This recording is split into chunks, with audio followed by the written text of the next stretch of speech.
about the Death Row launch party at Chasen's Grammy weekend in 1992. Yes, I did. Yes, I do. I remember that shit very vividly. They had a passed out invitations in the form of a summons. You have been summoned to the grand opening of Death Row. It was all written in like a legal form to the jailbreak or something like that of Death Row, breakout of Death Row Records. It was really an interesting situation. I didn't go, heard about it before and after, and it was kind of interesting for me. I've always been a little bit different when it came to looking at something from a bigger perspective. I saw where they were going, but I knew based on where they was trying to go, it was going to be a limited residency because that shit ain't the shit y'all trying to bring to the Beverly Hills. You may do it a couple of times, but it ain't gonna last. It ain't gonna be no lasting situation. That was always my opinion. Okay, as you can see, as time told, I was right. Yeah, man. Damn. Yeah, keep your questions coming if you have any questions. It doesn't even just have to be about hip hop or Lonzo's, history. If you have any questions about Lonzo's opinion on anything going on in the news or anything like that, comment down below, and you'll definitely get extra priority if you drop a few bucks in the bucket. We do appreciate that. But let's discuss something, Lonzo, a clip that you sent me. And shout out to Boss Talk 101. They have a really dope podcast, and I encourage everybody out there to check them out. They always have great guests. And one of those great guests was my co-host, Alonzo Williams. Now, a topic that was brought up on this interview, Lonzo, and I know the story, and I know the truth behind this, but why did you make Dre wear all those crazy-ass sequin suits, Lonzo? You know what?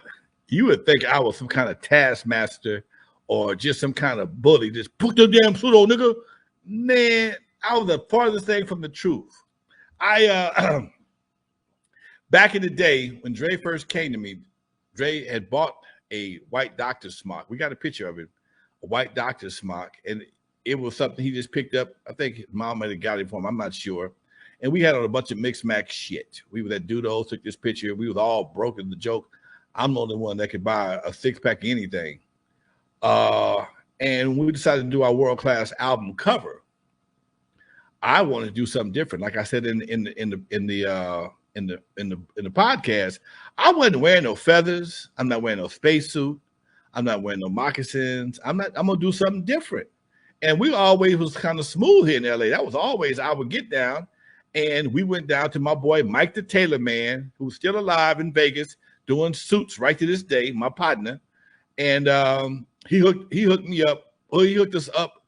So, hey man, bring the material. I'll do each one of them for 100 a piece, something like that. And that sequence is expensive as shit. Okay, that's just expensive. It was like shit, $20, $30 a yard back then. And my suit material was like almost $150. All I had was a jacket. But Dre, because his is a full-length coat, his was the most expensive out of anybody's. His was the most expensive out of anybody's, okay? I had to front the money for it. If you look at Yella and Clientele just got some fringes. They got collars, and they didn't do like Dre did. And it just, it was just interesting that I always get blamed for have people do it. I ain't never made nobody do nothing. That's not my personality. That's not my personality. But hold on, I'm gonna step off screen for a second. Talk to him. I'm gonna show you something. Go for it. Lonzo's gonna break some down for us. Yeah, man. If you guys have any questions, definitely comment down below. Really enjoy doing this show. It's real West Coast hip hop history right here, man. This is not the fake stuff. This is the authentic West Coast hip hop history. Very glad to be a part of it. I hope you guys are too. If you have any questions, comments, anything like that, comment down below. But shout out to Gary's Garage, the homie Sedborn 303, Rad7 once again for shooting us that donation. Man, Vista Light, JB. I see Sarah Catherine in the building. We don't get too many women in the building, so I want to welcome her, make her feel comfortable, give her a nice welcome, guys. What you got for us, Lonzo? Man, look, I'm a hoarder, dude. I still got my suit right here, dude. I still got my suit right here. Okay, that's the original suit from the 1984 World Class album. I can't do shit with it now, okay? I can't do a damn thing with it, okay? It won't even go up my arm, all right? It won't go up my son tried to put it on. He couldn't even put it on. But this is the original suit from 1984, the World Class album. I'm going to hold up. I'm going to block my face for a minute so y'all can see it, okay? And in the back, I have a, it was designed after my prom suit. My prom suit was a ducktail, white ducktail tuxedo. You know, brothers wore ducktails back in the day. Ducktails was the coolest shit in the world. Okay. And I wanted a ducktail cut suit for my wrecking crew suit. But because I also like Jim West from Wild Wild West, he wore waistline jackets. Y'all remember that, y'all? Actually, mama about Wild Wild West, Jim West. So I made my tail detachable. Okay. I had a detachable tail on my tuxedo suit. So it had it got Velcro on it. Look at it. You can see it. It got Velcro on it. And I would wear it, I wear the whole suit on the show, doing the show, a live show. And at some point in time, clientele, Dre or Yella, would do something, snatch it off of me. And it was kind of just like a little prop thing, but people would go crazy over that shit. Okay.